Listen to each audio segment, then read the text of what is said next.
And that it's late 2022. You're an AI researcher. You're working at one of the big labs, Google, OpenAI, Anthropic. Take your pick. Right. You're in the thick of it. Exactly. And you spent months, maybe even a year, training a massive neural network. You have fed it basically the entire internet. Billions of words. Reddit threads, scientific papers, bad fan fiction, everything. All of it.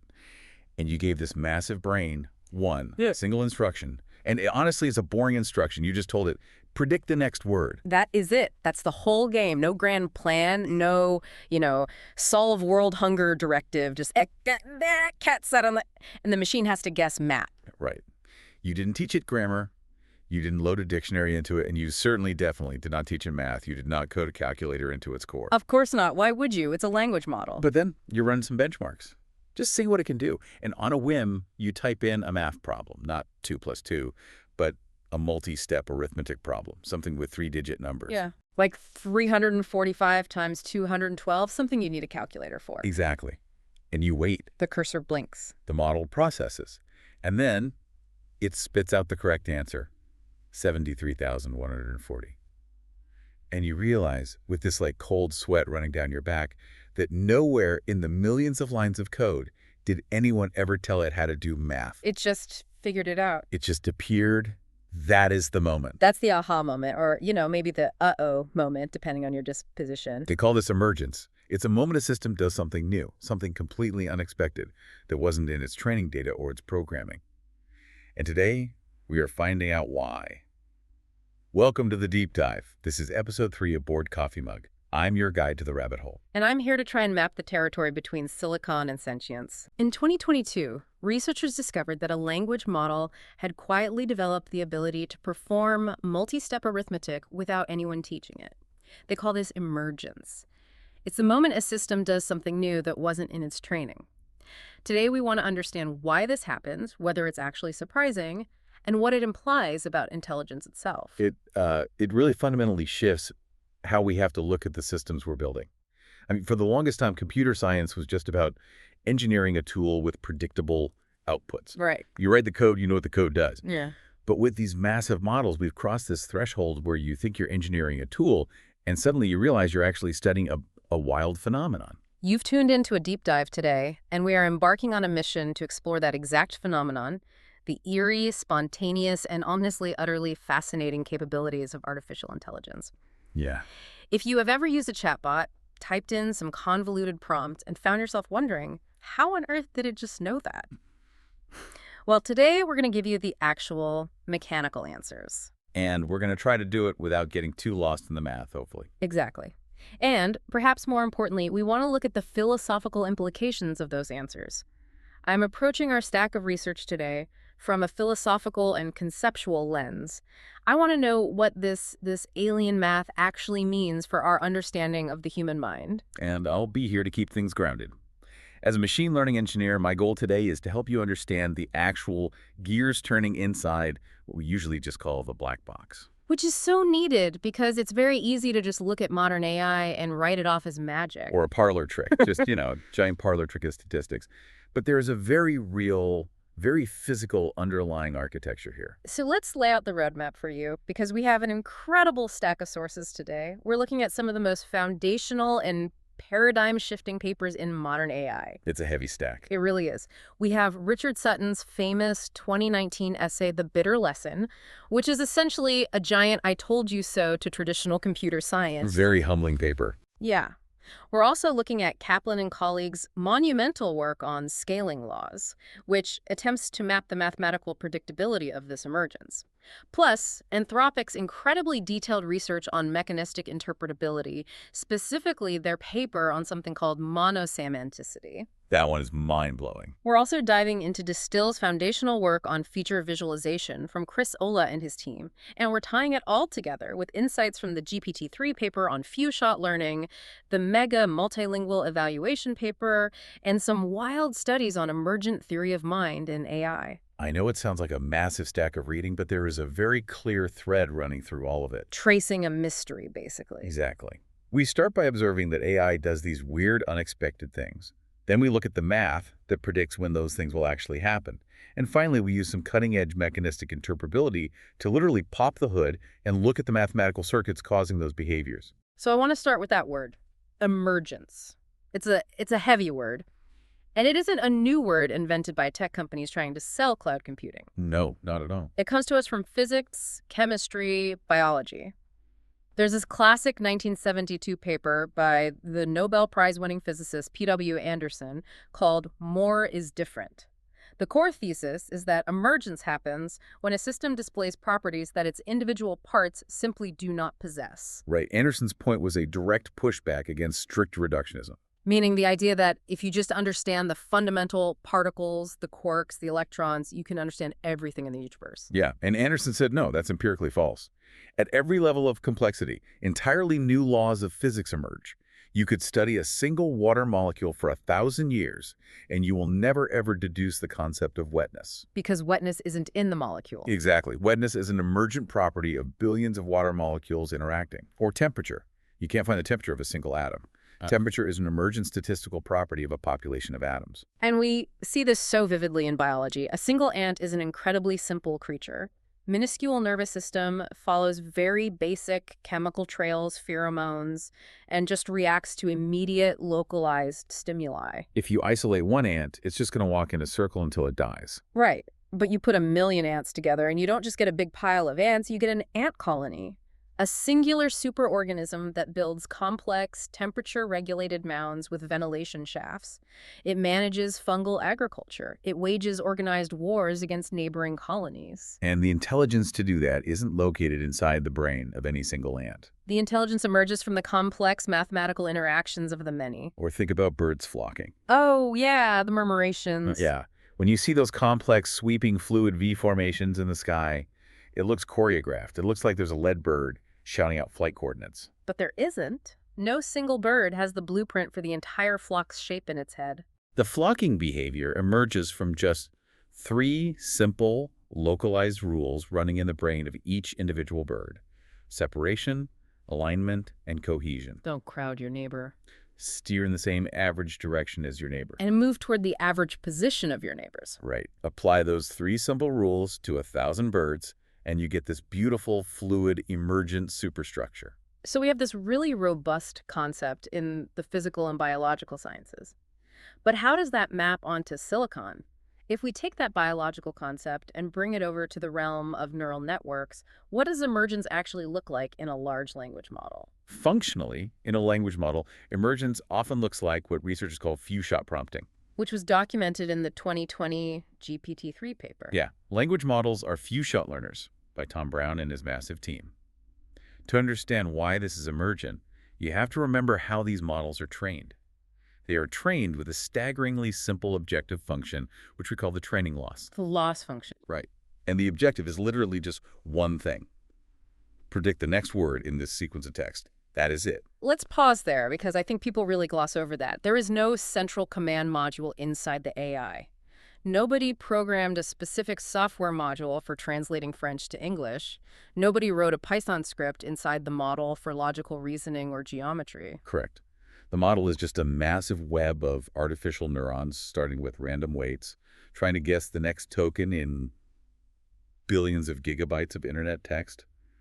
If it guesses wrong, the math updates the weight slightly so it might guess better next time. That's the equivalent of the ant's simple chemical rule. That's a great way to put it. And when you scale that model up to 175 billion parameters, something magical happens. You can suddenly give it 3 examples of English to French translation in your prompt, and it just figures out how to do the 4th one perfectly. It learns the pattern in the context of your prompt. Yeah.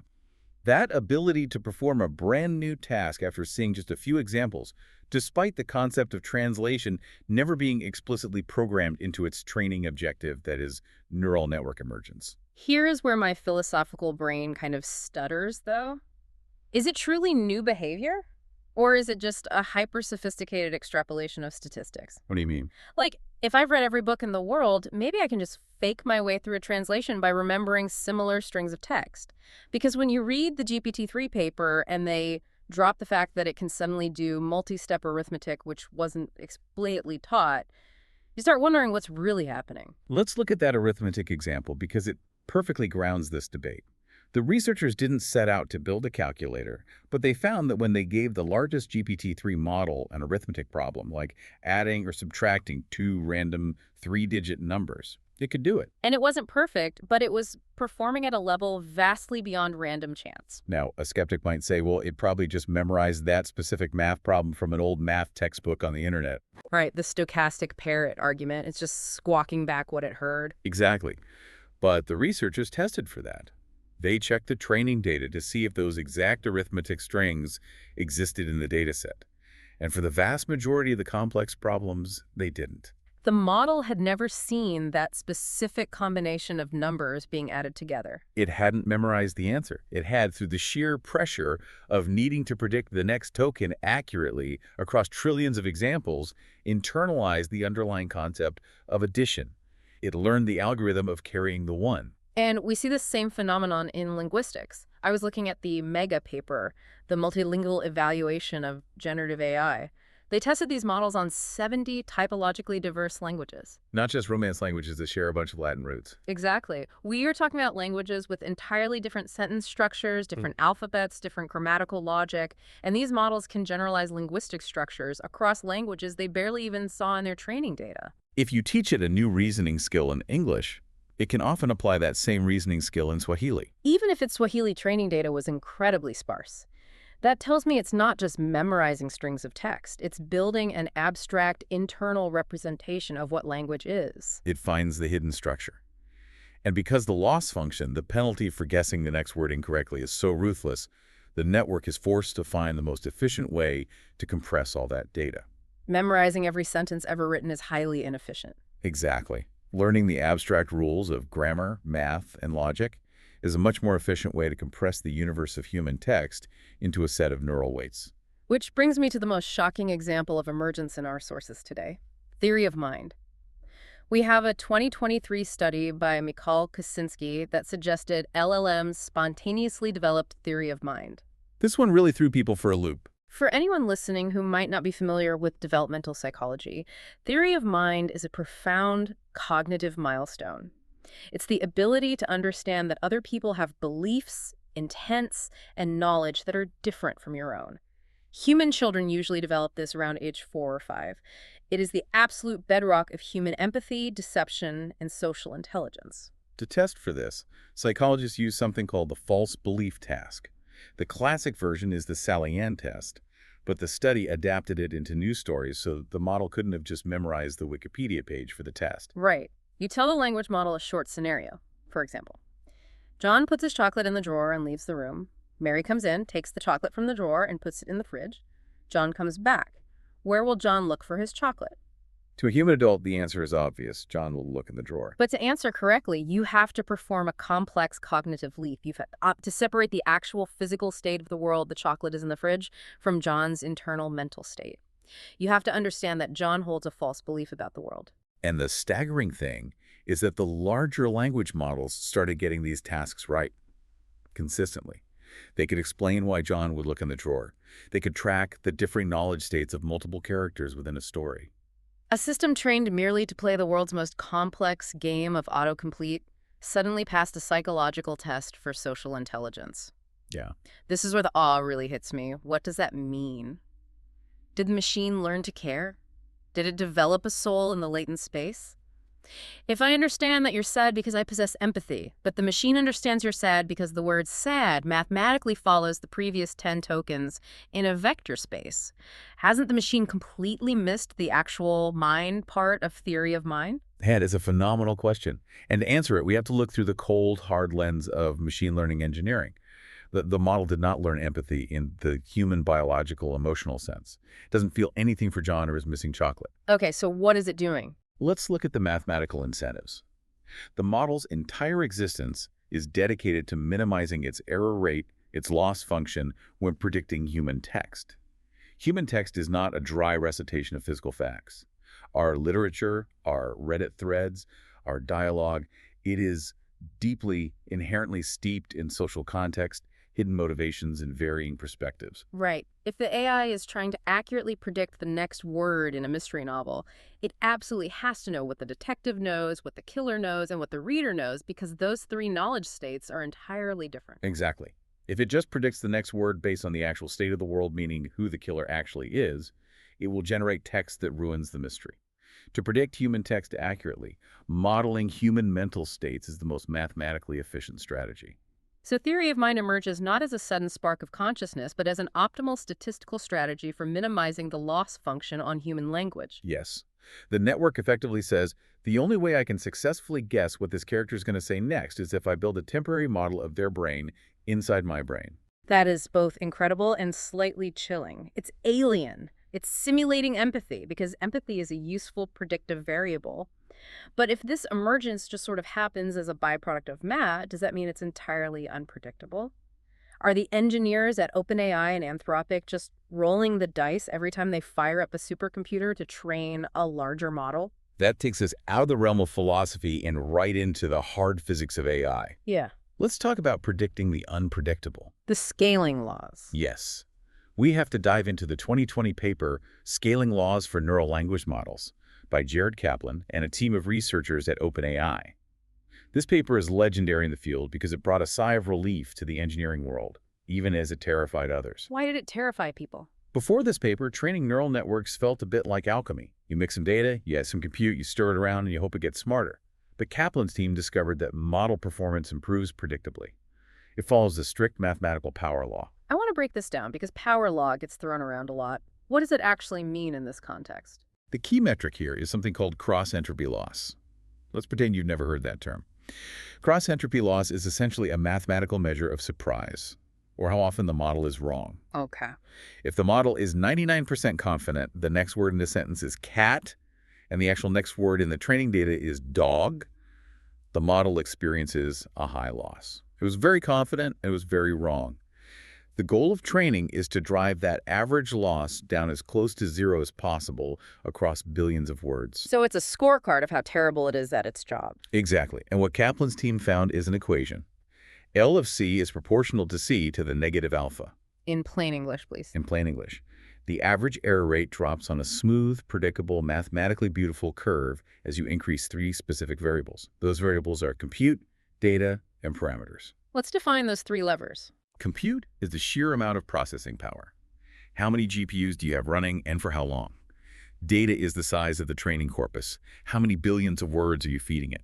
And parameters are the number of artificial neurons and the connections between them, the sheer physical size of the artificial brain. And Kaplan found that if you scale these up, the loss goes down predictably.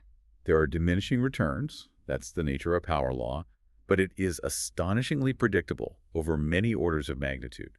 You can draw a line on a log graph and accurately predict how smart a model will be before you ever spend the millions of dollars to train it. So practically speaking, what does this equation mean for the people actually spending billions of dollars to build these things? How does it change their strategy? It completely dictates the optimal allocation of your budget.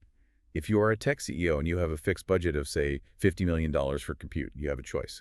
Do you train a smaller model with fewer parameters on a massive mountain of data until it perfectly memorizes every nuance of that data? Or do you build a massive model with hundreds of billions of parameters and train it on a relatively modest amount of data? Right. Intuition might say. Perfect the small model. Squeeze every drop of knowledge out of the data. But the scaling laws prove that intuition wrong. The math tells us that larger models are vastly more sample efficient.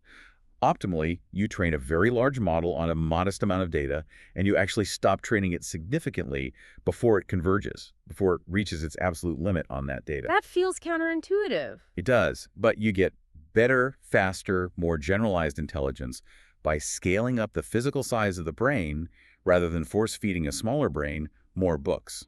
But this introduces a paradox that I find absolutely fascinating. On one hand, you have this incredibly smooth, predictable curve showing the overall average error dropping. You can chart it on a graph and take it to your board of directors and say, if you give me $100 million more for compute, the error will drop by exactly this much. It looks perfectly safe and linear. But that smooth curve hides violent, unpredictable phenomena under the surface, right? Precisely. This is the crux of the whole emergence debate.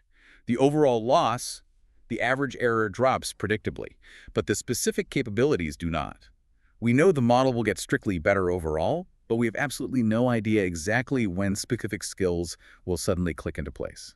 I think of it like water freezing. You can predictably measure the temperature of water dropping. 5 degrees, 4 degrees, 3 degrees. The temperature drop is a smooth line, but the water doesn't gradually get 10% ice, then 20% ice. No, it remains a liquid. And then suddenly, at exactly 0 degrees, you hit a phase transition. The molecules violently reorganize, and it snaps into a solid crystal structure. The cooling is predictable. The crystallization is an emergent snap. That is the perfect analogy. And we see this exact phase transition in the MMLU paper by Dan Hendricks, the Measuring Massive Multicast Language Understanding benchmark.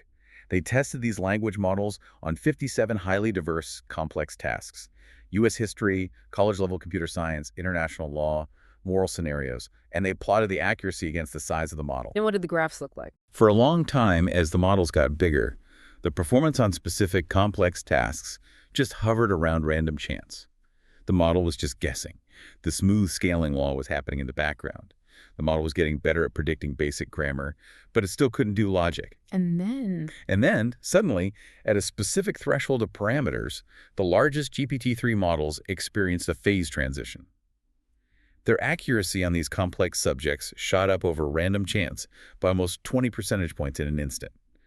The overall intelligence scales smoothly, but the individual competencies snap into existence. you scale up the compute, and suddenly the model goes from 0% accuracy on 3-digit addition to 80% accuracy. Exactly. So if throwing massive amounts of compute at the problem is what causes these sudden jumps in capability, that leads us perfectly into one of the most provocative pieces of writing in the AI field. Richard Sutton's 2019 essay, The Bitter Lesson. Oh man, the bitter lesson. If you want to understand why AI is moving so fast right now and why it's so alien, you have to understand this essay. It feels like a massive shot across the bow to traditional human-centric computer science. It absolutely was. It is a deeply humbling piece of writing for anyone who considers themselves an expert in a specific field. Sutton is a pioneer in reinforcement learning, and his core thesis is this: the biggest lesson from 70 years of AI research is that general methods that leverage massive computation always beat human-crafted, intuitive rules. Let's unpack the history there, because it's a history of human hubris. Historically, AI researchers thought the path to artificial intelligence was to build human domain knowledge into the system. If you want a computer to understand language, you hire a bunch of brilliant linguists. Right. You sit them down, and you have them write out all the rules of grammar, syntax, exceptions, and phonemes, and you code those rules into the machine. Sutton argues that this human-centric approach always helps in the short term. It gives you an early bump in performance. But in the long run, it inevitably plateaus. The human rules become too brittle, too complex to manage. And eventually, a massive breakthrough arrives by an opposing approach. Just scaling massive computation by using general search and learning algorithms and letting the machine figure out its own rules from the data. The historical examples he gives are devastating to read, especially if you empathize with the human researchers who dedicated their lives to those fields. Let's look at computer chess. In 1997, IBM's Deep Blue defeated the world chess champion Garry Kasparov. It was a water-fed moment. But how did Deep Blue actually do it? It didn't do it by encoding the brilliant, intuitive, philosophical chess theories of grandmasters. It didn't have a subroutine for controlling the center or king safety. No, it did it with massive, deep search. It was basically brute force. It just calculated millions of possible board positions ahead, far deeper than any human brain could hold in its working memory. And Sutton notes something really fascinating about the sociology of that moment. He points out that the computer chess researchers at the time, the ones who had spent decades trying to code human chess intuition into software, were not good losers. Right. They dismissed Deep Blue. They said, well, sure, it won, but that's not real intelligence. That's just a brute force calculator. That's not how humans play chess. They were clinging to the idea that human intuition was uniquely necessary to solve complex problems. And we saw the exact same pattern repeat itself in computer Go, only it was delayed by a further 20 years. Because Go is an ancient board game with a search space vastly larger than chess, there are more possible games of Go than there are atoms in the observable universe. You simply cannot brute force a search of every possible move. So the human knowledge researchers thought, Go is safe. Go requires human intuition. It requires a feeling for the shape of the stones. Enormous efforts went into taking advantage of human knowledge of the game to try and build Go software. And all of those efforts proved entirely irrelevant. Completely irrelevant. Once search and learning by self-play were applied at scale by DeepMind's AlphaGo, human expertise was crushed. AlphaGo didn't use human heuristics. It played millions of games against itself, learning entirely alien strategies that humans had never conceived of in thousands of years of playing the game. Learning by self-play is just another form of search.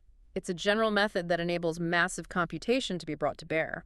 And it isn't just board games, which are closed systems. Sutton points to speech recognition, a deeply messy human problem. In the 1970s, DARPA sponsored massive competitions to build speech recognition software.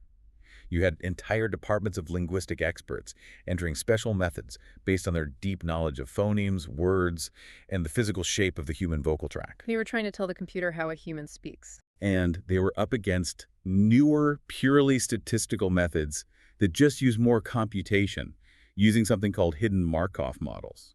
I think we should probably explain what a hidden Markov model is because it's a perfect contrast to human intuition. Okay, imagine you are locked in a windowless room.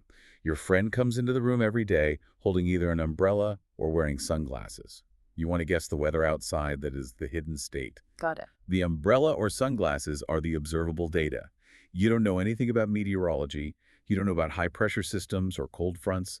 You just build a statistical probability table based on what you observe. If they have an umbrella, there is an 80% chance it's raining. That is incredibly simple and, honestly, kind of dumb compared to actual meteorology. It is. But apply that to speech. The hidden state is the word the person intended to say. The observable data is the messy, slurred acoustic audio wave that hits the microphone.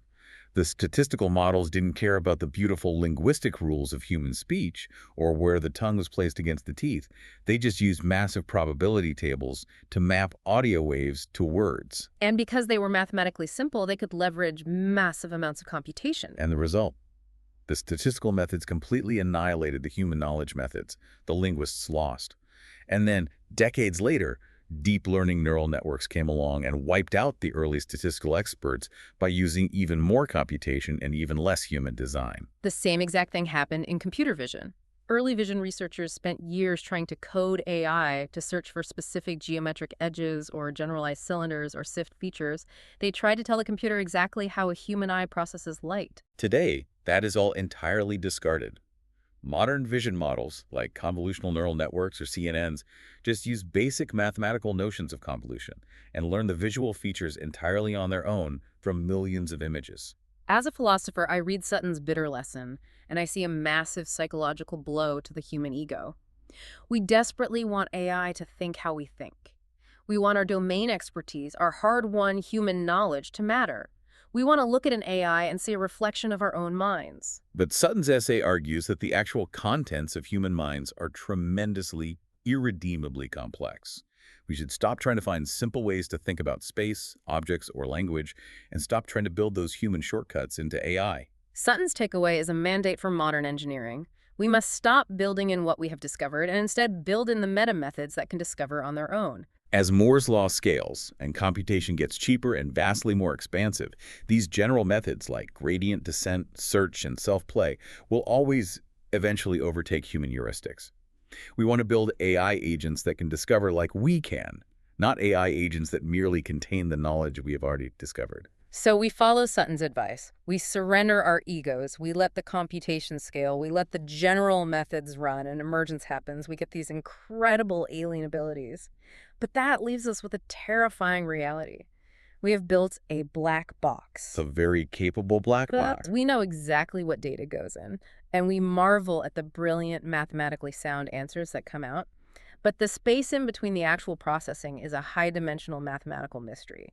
You have trillions of numbers shifting around, and we have absolutely no idea how it's getting its answers. How is the engineering world actually trying to crack that box open? This is one of the most exciting and difficult frontiers in tech right now. It's called mechanistic interpretability. You can think of it as the neuroscience of artificial intelligence. Mechanistic interpretability. It's the attempt to reverse engineer these neural networks after they have been trained, to break them down into individual components and circuits that are easily understood by human brains. But it is incredibly, agonizingly hard. And the reason it's so hard is because of a phenomenon called polysemanticity. The curse of polysemanticity. Let's unpack this. What does it actually mean for a neuron to be polysemantic? The prefix poly means many, and semantic relates to meaning. So a polysemantic neuron has many meanings. Simply put, it means a single artificial neuron in the network responds to a chaotic mixture of seemingly completely unrelated inputs. In an ideal human-designed world, you would open up an image recognition model, find neuron number 50, and see that its activation spikes every single time the model looks at a picture of a cat. You would label it the cat neuron, write it down in a notebook, and move on. But that's not what happens. No, the reality is bizarre. In a classic, widely studied vision model called Inception V1, researchers found a single neuron that responds strongly to the faces of cats, and also responds strongly to the front grills of cars. Cat faces and car fronts. That makes zero intuitive sense. Why would an intelligence group a biological animal with the metal intake of a vehicle? And it gets even weirder when you move from images to language. We have a source here from Anthropic. Yes, towards monosemanticity, decomposing language models with dictionary learning. They describe a single neuron they found in a small language model. This one neuron responds to a chaotic mixture of academic citations, English dialogue, HTTP web requests, and Korean text. Why on earth would the math force those specific concepts into the same neuron? The leading theory for why this happens is called the superposition hypothesis. To understand this, you have to think about scarcity. Neural networks want to represent more features of the data than they have neurons available. Give me an analogy here, because high-dimensional spaces usually loses people. Think of it like packing for a year-long trip across the world, but you're only allowed to bring one small suitcase. You don't have enough physical space or neurons to pack one specific outfit for every single possible weather condition. So what do? You pack items that can serve multiple purposes depending on the context. You pack a large scarf. In the winter, it acts as a blanket. On the beach, it acts as a towel. In the desert, it acts as a sunshade. So the network is packing its concepts efficiently. Exactly. The model might only have 512 neurons in a specific layer, but the universe of human language contains tens of thousands of important concepts or features. To solve this bottleneck, the network uses the vast volume of high-dimensional spaces to compress concepts. It essentially assigns each feature to a specific linear combination of neurons, rather than dedicating a single neuron to a single feature. It packs multiple unrelated ideas into a single neuron to save space. But how does it not get confused? If the scarf is the towel and the blanket, how does the model know which one it's using? It relies on the sparsity of the data, meaning it's statistically very unlikely that Korean text and an HTTP request will ever need to appear in the exact same sentence. Just like you'll rarely need the scarf to be a sunshade and a winter blanket on the exact same day. The network relies on the surrounding context, the other neurons firing around it, to disambiguate the compressed signals later. It's like zipping a file, but the file is the structure of reality itself. So if the model's inner thoughts are all compressed and entangled in these polysemantic neurons, how do we untangle them? How do we open the suitcase and separate the scarf back into a towel and a blanket? How do we find the true features? That is the core of the monumental breakthrough in the Anthropic paper. They used a mathematical technique called dictionary learning, specifically implementing it with something called a sparse autoencoder. Okay, pretend I'm not a machine learning engineer. What is a sparse autoencoder? An autoencoder is a secondary neural network that tries to copy its input perfectly, but we give it a handicap. In Anthropic's experiment, they took a small language model with a 512 neuron layer. They fed 8 billion data points of text through it and recorded exactly how those 512 neurons flashed and activated. That chaotic flashing is our tangled suitcase. Then they trained the sparse autoencoder to take those flashes and reconstruct them perfectly. But here's the trick. They forced the autoencoder to use a much larger number of artificial neurons, up to 131,000 in some experiments. So that gave it a much bigger suitcase. Yes, but they applied a strict sparsity penalty. They mathematically punished the autoencoder if it turned on too many of its 131,000 neurons at once. It was only allowed to use a tiny fraction of them for any given word. Because it was forced to be sparse, it couldn't rely on messy, overlapping compression. It had to separate the concepts out into individual, crisp lines to avoid the mathematical penalty. And the result of this untangling was breathtaking. They essentially took a blurry prism and broke the light out into a clear spectrum. They broke down that polysemantic 512 neuron layer into thousands of crisp, understandable monosemantic features. They found the true concepts that AI was thinking about. And the examples of these extracted features are just fascinating. Let's walk through some of them, because this is where the AI's alien mind starts to look incredibly detailed. One of the most striking is the Arabic script feature. When the researchers looked at this specific learned feature labeled A13450 in their logs, they found it fires almost exclusively on text written in Arabic, Farsi, and Urdu. But what's truly amazing is how mathematically precise the feature is beneath the surface. In the underlying data, Arabic characters are often chopped into pieces by the model's tokenizer. For example, the character that is tokenized into two separate pieces of computer gibberish. The model's internal feature perfectly navigated this split tokenization. It only fired precisely on the final token of the character, essentially signaling to the rest of the network, yes, I have confirmed we are currently generating Arabic script. They also found a DNA feature, feature A12937. It fires exclusively on long, seemingly random strings of A, T, C, and G. But even more wild is what happens when they look at computer code, specifically the base 64 feature. Base 64 is a way of encoding data, often seen in those long gibberish strings at the end of URLs or in email attachments. Anthropic found a feature that fires for base 64 strings. But here's where it gets really interesting. They document a phenomenon they call feature splitting. What is that? Feature splitting is incredible to observe because it shows the model's concepts becoming more sophisticated as it gets more brain power. When they trained a relatively small, sparse autoencoder, they found one generic base 64 feature. It was a bit blurry, activating on all parts of the string indiscriminately. It basically just meant, this looks like code. But as they scaled up the autoencoder, increasing its capacity from 512 features to thousands, that single generic concept fractured into highly specific contextual concepts. The concept split into sub-concepts. Exactly. The one base 64 feature fractured into three completely separate features. One feature specifically tracked base 64 letters, another entirely separate feature specifically tracked base 64 digits, and a third, highly specific feature tracked base 64 strings that, if they were decoded, would reveal valid ASCII human text. That blows my mind. The AI isn't just looking at a string of code and saying that's code. It's structurally distinguishing between the internal types of that code and even predicting its latent semantic value, whether it translates to human-readable text. And they didn't just find text concepts, they found real-world maps in there too. They found the Golden Gate Bridge neuron, a specific cluster that only activates for the concept of the Golden Gate Bridge in San Francisco. That proves something massive, doesn't it? It proves the model is building internal geographical maps of the physical world, not just tracking the statistical probability of the word gate following the word golden. It absolutely proves that. It proves these models construct a complex world model to better predict language.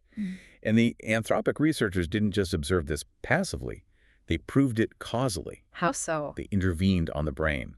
When they went into the model and artificially clamped the activation of the base 64 feature to a highly active state, the model spontaneously started generating base 64 text, even if the prompt was in plain English. When they artificially pinned the Arabic script feature, the model instantly switched to generating Arabic. This proves that the feature they extracted isn't just correlated with the text. It is the true causal mechanism driving the AI's behavior. So we know these pure untangled features exist, but they don't just sit there in isolation, floating in a vacuum. They interact, they trigger each other. This brings us to what the Anthropic researchers called finite state automata, the model's inner clockwork. They found that these features actually wire themselves into literal mechanical state machines. Yes, a state machine is a fundamental concept in computer science. It's a system that transitions from one state to another based on inputs. Think of a turnstile. It's locked. You put a coin in, it transitions to the unlocked state. You push it, it transitions back to the locked state. The Anthropic researchers found these exact mechanical loops spontaneously generating inside the language model. The HTML feature loop they documented is the perfect example. HTML is the markup code that builds the structure of websites. The researchers found a beautifully simple four-node loop of features. Feature A fires on an open tag, which is the less than symbol, and its mathematical action is to push the network to predict a tag name, like div or span. Then, feature B fires on the tag name itself, and its action is to predict the closing tag, the greater than symbol. Then feature C fires on that closing tag, and it predicts a blank space, white space. Finally, feature D fires on the white space, and it predicts a new open tag. It is a literal state machine built purely out of high-dimensional math. Feature A triggers B, which triggers C, which triggers D, which loops back to A over and over, generating lines of HTML code. I marvel at this because it is so elegantly engineered, yet no human engineer built it. No programmer from Silicon Valley sat down and wrote an HTML state machine module in Python and inserted it into the AI. Exactly. It wasn't programmed, it organically evolved through the sheer pressure of minimizing loss. The model encountered millions of lines of HTML in its training data, and the absolute most mathematically efficient way to predict the next token in an endless sea of HTML is to spontaneously self-organize your internal neurons into a looping state machine. It is a pure structural manifestation of emergence. It built a tool inside itself to do its job better. Okay, so Anthropic is successfully untangling the language models and finding these concepts in machines. But what about vision models? How do we see what the AI sees? That takes us to the brilliant Distill paper, Feature Visualization, by Krista Law, Alexander Mordvintsev, Ludwig Schubert, and their team. If Anthropic is breaking apart the text concepts, Distill is trying to literally project the AI's mind's eye onto a computer screen. The Distill paper focuses on image recognition models, specifically one called GoogleNet. If you want to know what a specific neuron in a vision model is looking for, the naive approach would be to just search through your dataset for images that make that neuron fire strongly. You show it a million pictures, and you keep the top 10 that made it flash. But that only tells you what correlates with the neuron, not what actually causes it to fire. There might be background elements confounding it. To get the true, pure cause, the researchers use a technique called feature visualization by optimization. I want to explain how that optimization process works, but first, let's grasp the concept. Imagine trying to understand a biological human brain by electrically stimulating it until it hallucinates its perfect, idealized stimuli, the absolute most pure, distilled visual concept of a dog. How do we force an AI to hallucinate its perfect image? To understand this, you have to understand that mathematically, neural networks are differentiable. That means the math works cleanly in both directions. Normally, you pass an image forward through the network and it outputs a classification. This is a dog. But because it's differentiable, we can run it in reverse using a process called gradient descent. Let's do a quick breakdown on gradient descent because it's a foundational term. Think of gradient descent like a blindfolded hiker trying to find the bottom of a valley. The hiker can't see the valley, but they can feel the slope of the ground under their feet. So they take a step in the direction that goes downhill the steepest. They repeat this over and over until the ground is flat. That's gradient descent, finding the mathematical minimum. In our case, we want to find the maximum activation of a neuron, so we do gradient descent. We want to climb the mountain. So how does the hiker hallucinate an image? We start with an image of pure random static, television snow. We pass that static forward into the network and measure how much neuron 11 in a certain layer fires. It probably barely fires at all. Then we use the math to calculate the slope of the gradient. We ask the math, how should I change the pixels in this static to make neuron 11 fire just a tiny bit more? We tweak the pixels slightly, then we run it again. We repeat this iterative tweaking process thousands of times. Slowly, the random static morphs and organizes. It climbs the mountain until it becomes the absolute perfect visual stimulus to maximally activate that specific neuron. And the images that come out of this process are incredibly surreal. They're deeply psychedelic.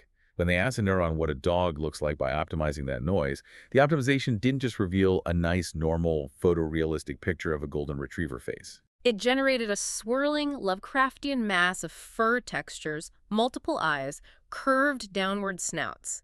And hilariously, it even generated spoons that had a texture and color similar enough to dog fur for the neuron to activate. That spoon example is crucial. It shows us that the artificial neuron does not have a holistic human concept of a dog.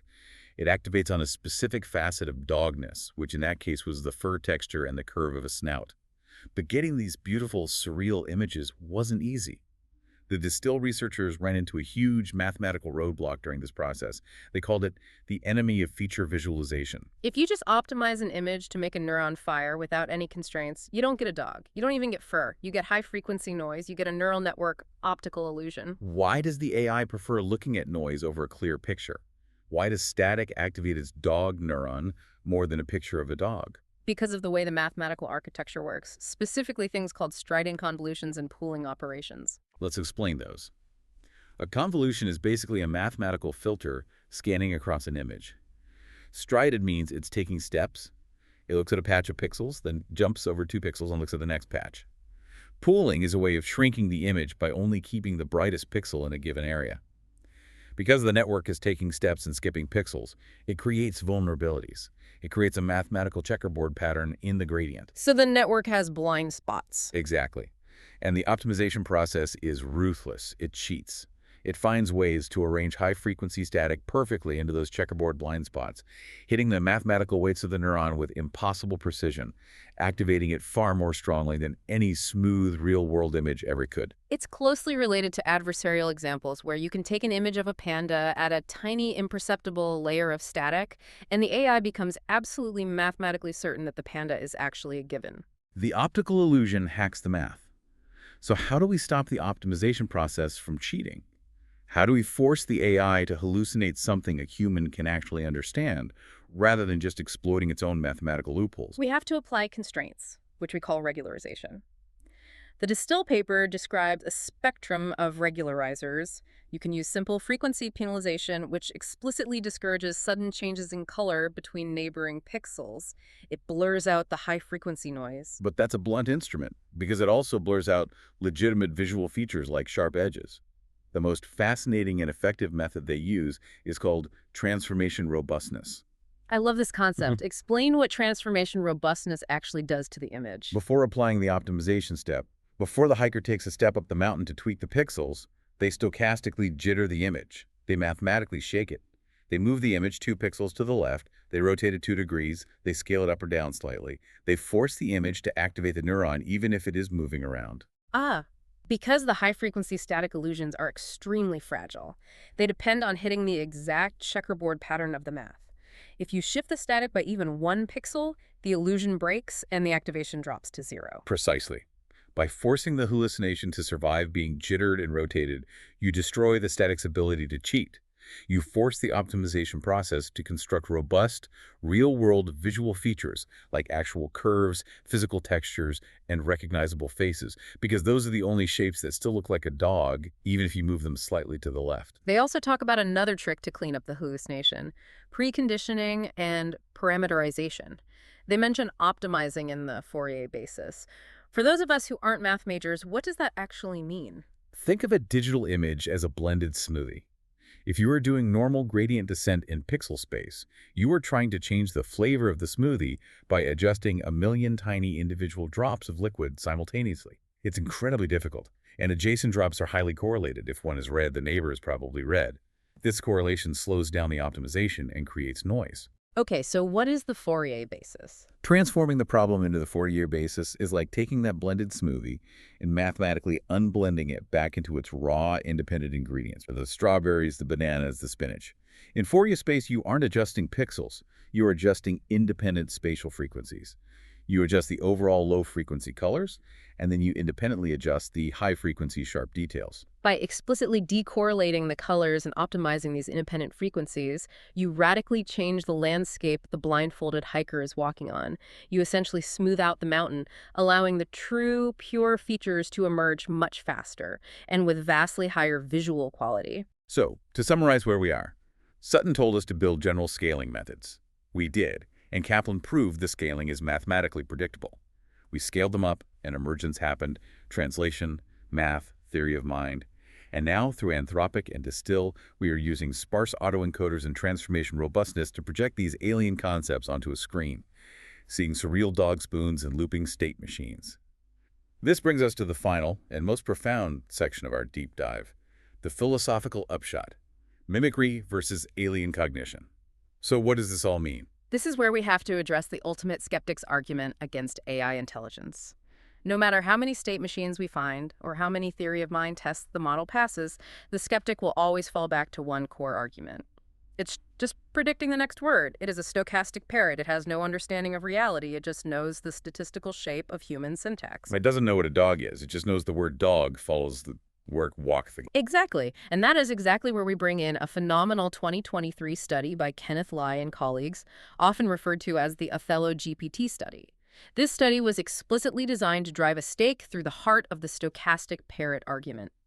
They trained a language model, a standard next token prediction transformer, exactly like GPT on exactly one type of data: the text sequences of Othello game moves. For those who don't play, Othello is a board game played on an 8x8 grid with black and white discs. Right.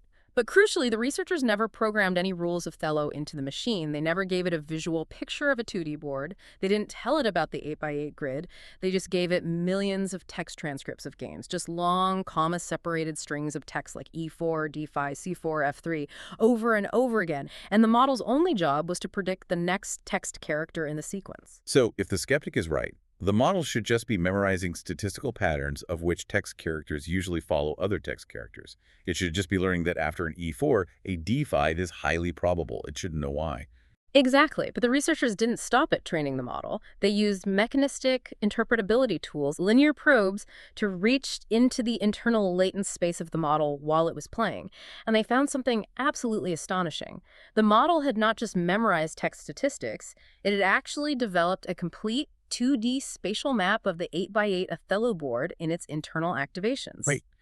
It built a geometric space out of text. Yes, it was internally tracking the physical state of the board, dynamically updating the positions of the black and white pieces after every single move in the text transcript, and using that internal spatial map to determine which legal moves to predict next. This crosses a massive, massive philosophical line for me. It proves the model is not just mimicking text, it is actively simulating a world model to generate that text. It built a spatial reality, a geometry out of pure syntax. Because it had to. To predict the syntax perfectly, you must understand the semantics. The most mathematically efficient way to predict the next legal move in a complex game of Othello isn't to memorize a trillion text variations. The most efficient way is to spontaneously invent the concept of a 2D grid, place the pieces on it, and simulate the game internally. To compress the data, it had to build a world model. But this brings up a massive debate in the cognitive sciences. Does emergence in AI mean intelligence is substrate independent?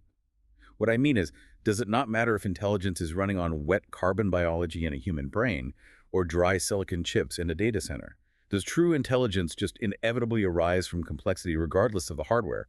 Because there's massive pushback against this idea from the biological sciences. We absolutely have to consider the biological perspective because it grounds our understanding of what a mind actually is. Think of the foundational work, The Embodied Mind, by Francisco Varela, Evan Thompson, and Eleanor Roche, or the modern neuroscience work of Anil Seth.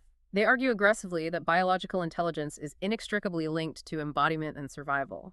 Unpack that. What is the core difference between a brain and a neural network?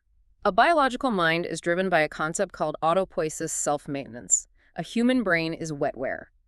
Its primary foundational job is to keep the body alive. It has to regulate the heart, it has to maintain core temperature, it has to find food to power its own glucose demands. Anil Seth argues that every thought, every emotion, every cognitive leap we make is ultimately grounded in that desperate biological imperative to persist. We perceive the world because we have skin in the game.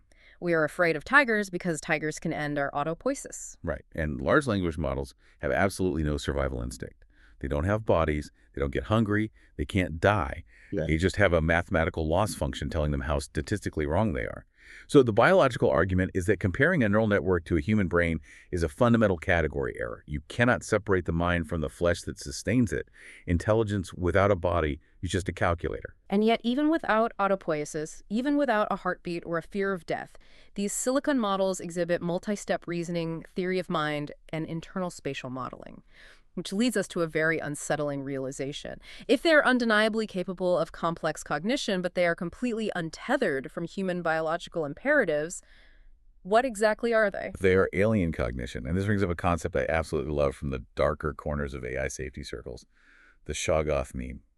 For those not deep into Lovecraftian lore, a Shoggoth is a terrifying, formless, multi-eyed monster from H.P. Lovecraft's cosmic horror stories. It represents a vast, incomprehensible alien entity. In the meme, the large language model is the Shoggoth. But the AI safety researchers have drawn a tiny, smiling, polite human face mask and slapped it on the front of the monster. That tiny smiling mask represents RLHF reinforcement learning from human feedback. That is the final stage of training. It's the fine-tuning process where humans reward the AI for being polite, helpful, and conversational. It is the mask that makes the chatbot say, "I would be happy to help you with that recipe." It makes the entity speak our language perfectly. But underneath that incredibly thin, polite mask, the core model, the base foundation model trained on trillions of words of human existence, is a massive high-dimensional mathematical entity. It is making connections and organizing concepts in a 131,000-dimensional space that we literally cannot perceive. It groups Arabic text with base64 code in ways that defy human logic. It spontaneously generates HTML state machines and hallucinates fur textures out of mathematical checkerboards. We have to build incredibly complex mechanistic interpretability tools just to catch a blurry glimpse of what it's doing in there. It solves human problems, yes. It passes our bar exams and writes our code. But it does it in a profoundly, fundamentally non-human way. It compresses reality into polysemantic superposition. It generates state machines out of floating point numbers. It is an alien intelligence that we essentially summoned through the brute force of Kaplan's scaling laws and Sutton's bitter lesson. And the most sobering thought is that this alien intelligence is only getting more powerful as the compute scales. The mathematical curves on Kaplan's charts haven't flattened out yet. We are throwing more GPUs, more data, and more power at the Shoggoth every single day. The phase transitions are going to keep happening. Exactly. We are not at the end of the bitter lesson. We are right in the middle of it. So where does that leave us? Here's a thought. If emergence happens when a system becomes sufficiently complex, when something new appears that wasn't in the parts, is that different from what happened when biological brains first became conscious? And if not, is emergence itself a kind of simulation argument? Complexity generating something that wasn't there before? That is the ultimate question we have to grapple with. If computation always beats human intuition in the long run, as Sutton warns, what happens when we apply these general methods to domains we currently think require a human soul, like art, governance, or ethics? Are those just the next unpredictable phase transitions waiting to happen? Next episode, we go somewhere darker, the alignment problem. What happens when a system this capable, this prone to surprising its creators, is pointed at the wrong objective? Keep your mugs full and your curiosity piqued. This has been The Deep Dive. See you next time.